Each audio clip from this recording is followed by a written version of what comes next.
सांप की जब कुदरती रूप से मौत आती है तब वो कुछ ऐसी हरकतें करता है जिसे सुनने के बाद आप भी चौंक जाएंगे। तो चलिए जानते हैं कि जब सांप की मौत आती है तब वो क्या क्या करता है। पूरी दुनिया में पाई जाने वाली 3000 सांप की प्रजातियों में से 600 से ज्यादा प्रजातियां जहरीली हैं और उसमें से भी 200 प्रजातियां ऐसी है जो इंसान को एक ही बार डस ले तो इंसान को अपनी मौत दिखनी शुरू हो जाती है। आपने कभी ना कभी तो सांप को गाड़ियों के नीचे आने से या किसी इंसान के मारने से मरते हुए तो देखा होगा, पर कुछ ही लोग होते हैं जिन्होंने सांप को कुदरती रूप से मरते हुए देखा होगा। जब एक सांप की मौत आती है तो उसे पहले से ही अपनी मौत का अंदाजा हो जाता है, इसीलिए वो कहीं शांत जगह पर चला जाता है। वो 5 से 15 दिनों तक कुछ भी खाए पिए बिना उसी जगह पर शांति से पड़ा रहता है और न खाने की वजह से एक दिन उसकी मौत हो जाती है। किंतु सांप ऐसा क्यों करता है, तो आइए वो भी जानते हैं। पहले के समय में जो ऋषि मुनि होते थे उन्हें भी अपनी मृत्यु के काफी समय पहले ही पता चल जाता था।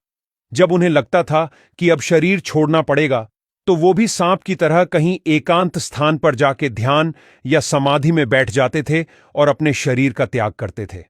सांप की तरह कई और जानवर भी ऐसे होते हैं जिनको अपनी मौत के करीब आने के संकेत मिलने लगते हैं और वो भी इसी तरह अपनी मौत का इंतजार करते हैं। ये जानवर प्रकृति के इतने करीब होते हैं कि प्रकृति के हर एक बदलाव को वो महसूस कर सकते हैं, जैसे कि भूकंप, गर्मी, बारिश, सुनामी वगैरह।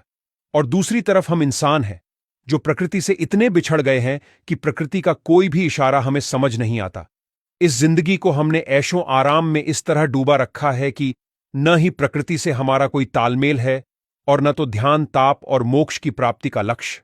जो बात एक सांप जैसा जीव समझता है कि इस शरीर का समय समाप्त होने वाला है और आराम से वो शरीर का त्याग करता है, वही बात हम और आप नहीं समझ पा रहे हैं। सोच के देखो, सांप की तरह आपको भी पता चले कि आपका भी जीवन समाप्त होने वाला है, तो आपका क्या हाल होगा। अब जानते हैं सांप के बारे में कुछ ऐसे फैक्ट्स जो आपने कभी ना तो सुने होंगे ना ही देखे होंगे।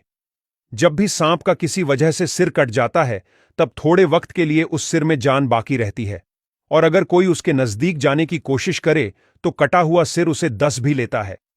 दुनिया में सबसे ज्यादा तेज और स्फूर्ति से डसने वाला सांप डेथ एडर है। यह जब हमला करता है तब 0.15 सेकंड के अंदर ही उसका जहर पूरे शरीर में फैलने लगता है। सांप की कुछ प्रजातियां ऐसी है जिसके मुंह में 200 से ज्यादा दांत देखने को मिलते हैं। यह दांत मुंह में अंदर की तरफ मुड़े हुए होते हैं। इससे सांप शिकार को चबा नहीं सकता, पर शिकार को दबोचने और निगलने के काम आते हैं। सांप अपने से कई बड़े शिकार को भी निगल सकता है, जिसका कारण है उसका जबड़ा, जो इतना चौड़ा हो सकता है कि शिकार को एक ही बार में निगल जाता है। बाद में सांप शिकार के पचने तक वो उसी जगह पर पड़ा रहता है। अगर उस समय सांप को किसी भी प्रकार का खतरा महसूस हो तो वो तुरंत ही शिकार को उगल देता है और भाग जाता है। दुनिया का सबसे लंबा और जहरीला सांप किंग कोबरा है। ये सांप एक ही बार में हाथी को भी मार सके उतना जहर उगलता है। किंग कोबरा में न्यूरोटॉक्सिन नाम का जहर होता है। अगर एक बार यह जहर आपके शरीर में दाखिल हुआ तो 30 से 40 मिनट्स में मौत पक्की समझो। दुनिया में हर साल सांप के डसने की वजह से करीबन 64,000 से भी ज्यादा लोगों की मौत होती है, जिसके 80% यानी कि 51,000 जीतने लोग सिर्फ इंडिया के ही मरते हैं। रेटिक्युलेटेड पाइथन दुनिया का सबसे लंबा सांप है, जिसकी लंबाई 30 फीट से भी ज्यादा हो सकती है। और दुनिया का सबसे छोटा सांप बार्बाडोर थ्रेड स्नेक है, जिसकी लंबाई महज 10 सेंटीमीटर जितनी ही होती है।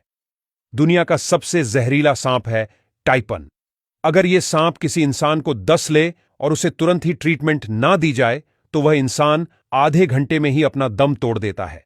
बताइए, सांप की यह बातें आपको कैसी लगीं?